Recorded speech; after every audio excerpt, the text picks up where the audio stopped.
Greetings. Welcome to Little Discovery Corner.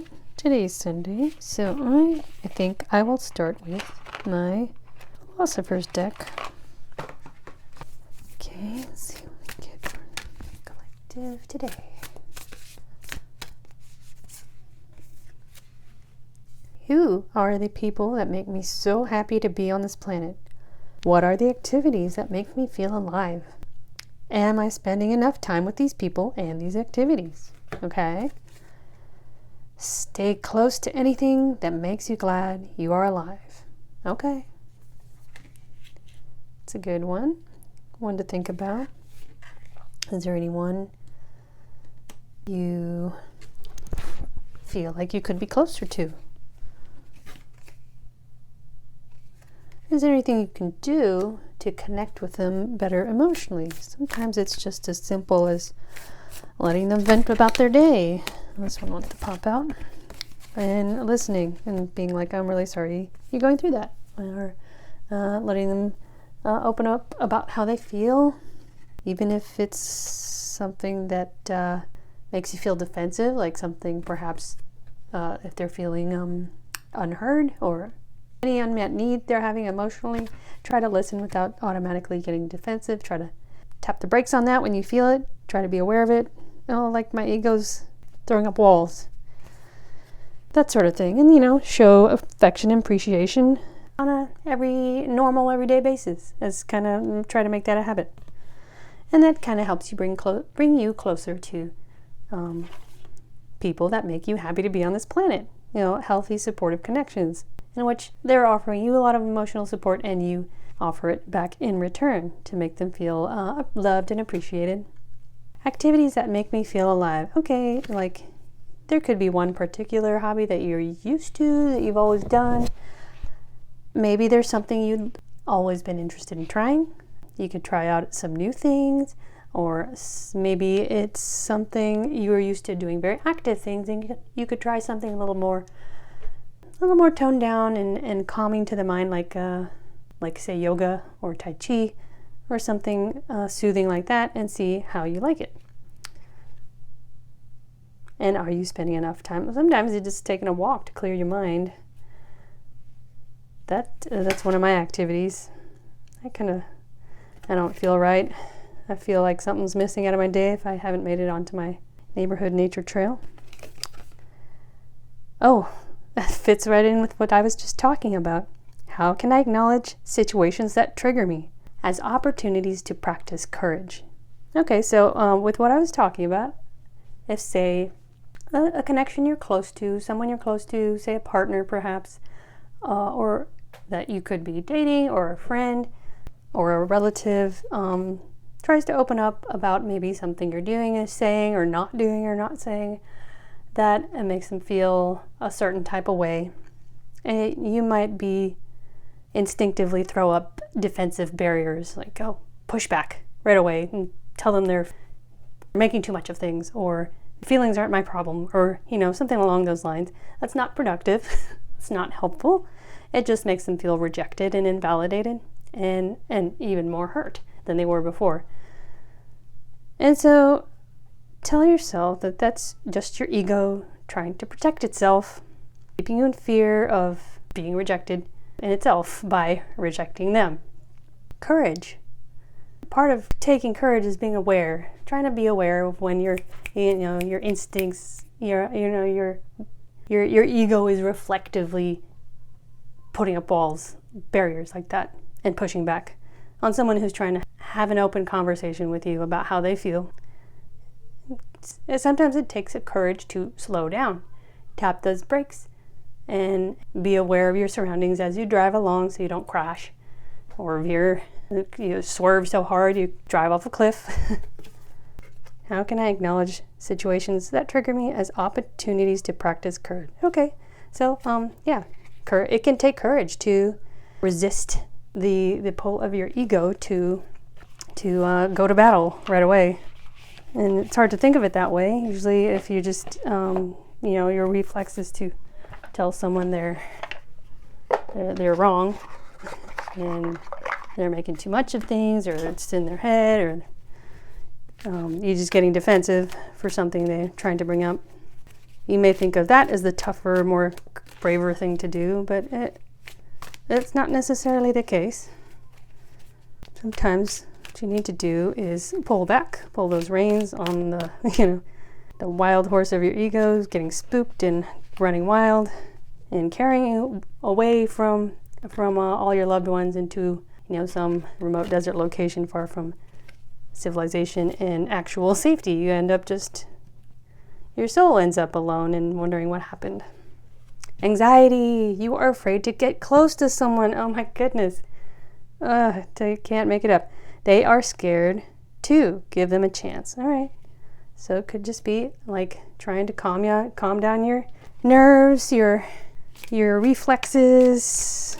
Like, if someone's trying to open up and tell you something sensitive that might trigger you, it's like the doctor tapping your knee with the hammer and you're just kicking. Try to maintain awareness of that reflex, and slow down so you can open up your mind and listen, and just kind of try to understand where they're coming from. Unlovable. Practice radical self-acceptance and love yourself with all your flaws. Okay, so this reflex action could be because you may feel like you're being attacked, and so you automatically put up your barriers. You go to bat to defend yourself against this attack because you feel like you're being criticized as unlovable. You're flawed, deeply flawed, and it's making you feel shame because perhaps, I don't know, the way the culture or community you're raised in, like any criticism is just like an attack and a rejection, and that's why you get reflexively defensive. Don't stay with someone who isn't right for you just because it's safe. Okay, on the other hand, if someone is just always critical, overly critical, or just always pointing out your flaws, and it could also be the other way around, like there could be a person who you tried to open up to, you offered love to, and you're just comfortable with, say, that environment of being criticized all the time, or being told what to do and how to think, and just going along to get along. And that definitely would take courage to wake up to and try to put up boundaries against. Okay, got my shadow deck out. Let's see what we get.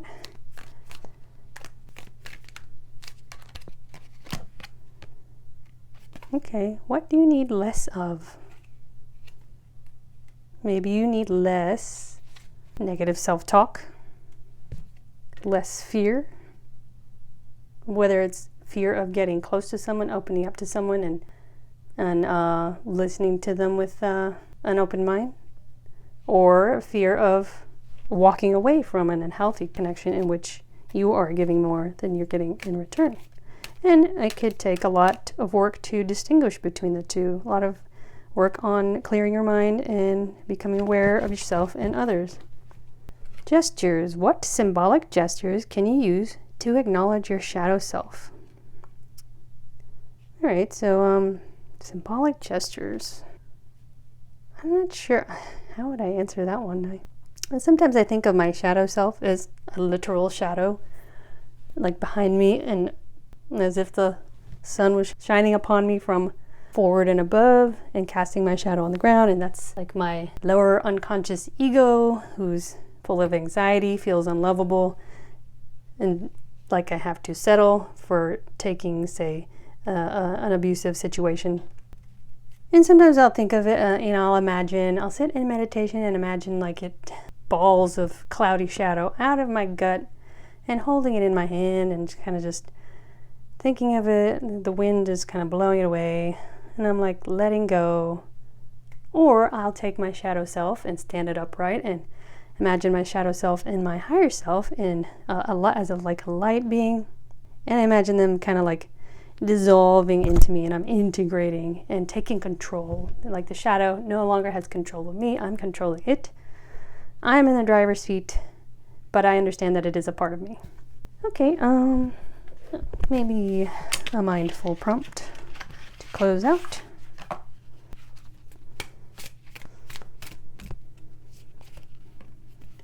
emotion. We can never obtain peace in the outer world until we make peace with ourselves. Okay, feeling anxious and unlovable and like you have to settle is definitely not being at peace with yourselves.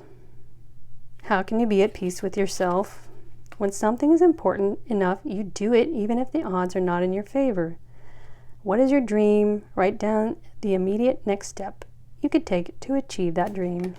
Okay, so you could say your dream is to be at peace with yourself. If this is like a state that kind of swirls around you and it bubbles up and kind of plagues you, even if it's on and off, comes and goes, the cycle just rounds and rounds and rounds and you get tired of it. The first thing to do, of course, is recognize it, become aware of it, and practicing self-acceptance and self-love, like positive affirmations help with that. Guided affirmation meditations, that's where I started out on my journey of learning self-love and self-acceptance, which when you start there, it leads to gradually letting go of anxiety and any need to stay in, say, an unhealthy situation just because it's comfortable for you. Once you practice self-love and become more aware of your tics, your reflexes, and you learning to control them and manage them, and transmute them, as they say in the spirituality community, settling becomes less comfortable. It becomes just kind of grates against your spirit. And so, yeah, practical first steps could be positive affirmations. And as I always like to recommend, take a nice long walk to clear your head. Try to do that regularly. Stoicism, it is much more difficult to judge oneself than it is to judge others.